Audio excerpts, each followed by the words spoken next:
Smart, dar as boas-vindas a este Smart Talk no novo formato. Eu e Ricardo Ruschel. Um dos grandes propósitos da Smart sempre foi compartilhar o conhecimento em torno das nossas descobertas, experimentações e conquistas em nome da arquitetura contemporânea. A gente estava trabalhando juntos num projeto, eu fazendo o projeto de arquitetura e tu trabalhando com as imagens. Uma incorporadora tradicional aqui de Porto Alegre, que até não existe mais. E aí começou a surgir aquelas nossas conversas, te lembra, nos almoços, falando um pouquinho do mercado imobiliário, né, num tom meio crítico, né, até meio assim, dizendo, pô, poderia ser diferente, coisa e tal. E a gente chegou um momento que a gente disse, não, vamos parar de a gente reclamar e vamos a gente dar o exemplo, né, a gente fazer a crítica pelo bom exemplo. E eu acho que essa foram as bases da Smart, né? Quando a gente começou lá atrás, lá em, 2008, por aí, quando a gente começou a conversar sobre isso, né? E eu me lembro que a gente falava de início sobre dar o exemplo, mas também sobre assumir o risco, né? Isso. Porque era uma postura passiva e muito fácil de criticar, quando o risco é o terceiro, é o outro que está assumindo. E se a gente assumisse o próprio risco? E dessas decisões. E ali, né, Ruschel, veio uma questão super importante, que era da busca por um protagonismo maior do arquiteto no mercado imobiliário, onde as decisões nascessem com a arquitetura ao centro e esses elementos dentro da arquitetura, que sempre foi uma crença minha e tua, de que a arquitetura é esse espaço onde é óbvio que o usuário e o espaço se encontram, mas nutridos pela cultura. Ali naquela época a gente falava muito do sotaque do Sul. O que é o sotaque do Sul do Brasil? O que isso tem a ver com a arquitetura? Que influências são essas da cultura? E um ponto que eu lembro que a gente batia bastante é quando falava, tá, mas qual é o real objetivo? Como é que a Smart se vê daqui a 10 anos? E lembra que a gente respondia que o objetivo era que daqui a 10 anos tivessem várias Smarts. Várias Smarts, exatamente. Várias Smarts que, de alguma maneira, isso que foi... E eu aí não posso deixar de fazer uma alusão, uma homenagem a Stemer Rodrigues, que capitaneou também, naquela época, junto ao processo do arquiteto à frente das decisões de um empreendimento, como a gente via no Uruguai, como via na Argentina. E naquela época parecia que era uma conversa meio de... O que esses caras estão falando? O que é isso? As coisas funcionam, são como são, os grandes condomínios clube e tudo mais.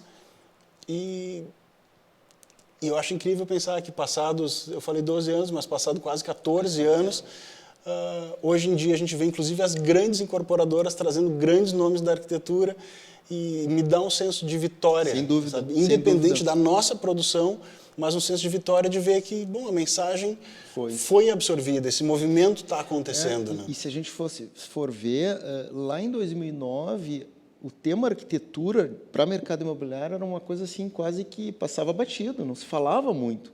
Né? Então, era a época que existiam as grandes de São Paulo que estavam vindo para Porto Alegre, os IPOs e tudo mais. Então, assim, a fórmula que eles tinham eram de grandes condomínios clube, de grandes empreendimentos, onde a pequena escala ela ficava totalmente colocada de lado. E eu me lembro assim que, pouquinho antes, lá em 2007, eu tinha ido para Buenos Aires, feito uma viagem lá, conheci Palermo Sorro, e vendo aquele exemplo, né, tu mesmo citou antes, né, os arquitetos uruguaios e argentinos, como tinham exemplos de arquiteturas bacanas, né, na pequena escala, onde os próprios arquitetos eram os incorporadores. Era os estúdiozinhos de porta e janela, o Palermo Sorro, o Palermo Hollywood, de arquitetura e desenvolvimento imobiliário. Exatamente. Então, a gente pegou muito desse exemplo para trazer essa experiência para cá. E nosso primeiro empreendimento, Amélia Teles, 1.000 metros quadrados, te lembra assim, o barulho que Terreno deu? Terreno de né? 9,90 de frente. 9,90 de frente, enfim, a gente fez toda uma ginástica para caber as vagas. E é importante os 9,90, porque se fosse 9,80 já não caberia os carros, né? E logo quando a gente lançou, foi um lançamento meio assim, via jornal, via o Caderno Dona, até na época da Zero Hora, as pessoas começaram a falar, tá, mas o que é isso? Um empreendimentozinho pequeno, sabe? Não tem academia, não tem piscina, não tem nada. O que vocês estão... E fazendo barulho de gente grande, né? Porque eu lembro que assim, a gente teve a publicação no Dona no domingo e eu fui no restaurante, ali no Moinhos, acho que até já fechou, e eu indo pagar a conta no caixa, e aí ouço uma conversa de um casal que era... viu que agora a nova tendência são os empreendimentos de pequena escala.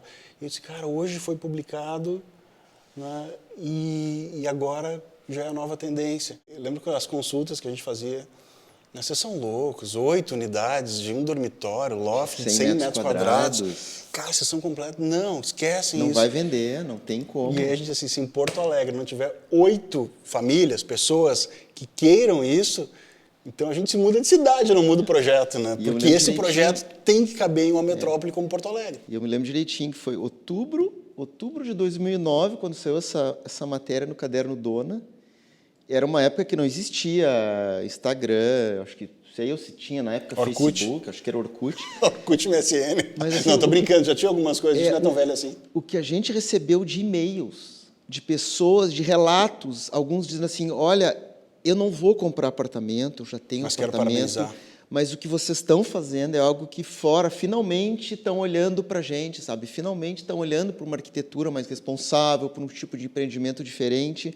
Então, aquilo foi muito gratificante, sabe? Foi muito gratificante mesmo. E continua sendo, né, Ruxa? Porque até hoje, passei na frente lá daquele prédio, quando eu vi, era de você, sabe? Tanto acho que a gente conseguiu se conectar com essa latência, ou com essa vontade, que eu nunca me esqueço, cara, que a gente, desses e-mails todos, e eu ficava ali capitaneando, reserva, alocava, isso e aquilo. E, se eu não me engano, saiu no domingo a primeira matéria sobre o Amélia, e na terça-feira a gente já tinha 30 pedidos de reserva para 8 apartamentos, sabe? O Germano, de levar aquele estilo de vida assim, mais aberto, sem pilares, sem vigas, para o universo do corporativo, mas um corporativo com cara de casa, né? Com cara de coworking, aquele lugar que dá para ir despojado, que não tenha, mas tem a seriedade de um corporativo. E de novo, né, numa época que isso era 2012, que existiam vários lançamentos de salas comerciais de 30 metros quadrados, várias. Porto Alegre assim ficou inundado. E a gente pensou em algo na contramão, que eram salas de 70 metros quadrados, empreendimentos de pequena escala, com uma cara que conversasse com as empresas que fossem ocupar esse empreendimento. Então, a gente sempre... a primeira vez que a gente começou a falar dessa história de startups, né, quando a gente até fez uma pesquisa que Porto Alegre era a segunda capital do Brasil com o maior número de startups. Sim, perdia para Recife, né? Perdia para Recife, exatamente. Então, aquilo ali foi algo que hoje se fala tanto, né, nesse mundo de startup. Isso lá em 2012 a gente estava pensando nisso, né? E eu me lembro que, assim, uma vez eu estava voltando de São Paulo, assim, te liguei do aeroporto, eu disse, cara... tive uma ideia. E se a gente focasse em alugar antes de vender? Porque, de repente, está focando em vender, e estamos tendo um certo ritmo. Quem sabe a gente pensa em propor em locação e depois... E aí a gente teve 3 ou 4 contratos ali de pré-locação e depois plugou com o investidor que disse, cara, fiz um baita do negócio, porque a sala valorizou, o valor de locação foi super atraente, de acordo com a proposta. E até hoje, eu não me esqueço, a gente tinha salas de 56 a 124 metros quadrados, porque pegava o terracinho do 203 ali também. A dose necessária de desconhecimento e de coragem que nos movia fez com que, de alguma forma, a gente fosse nesse sequenciamento. A partir daí, através da Maiojama, através do Daniel Goldstein da Vollens, esses convites para atuar nessas curadorias e montar os times e dirigir o processo de arquitetura, onde a gente...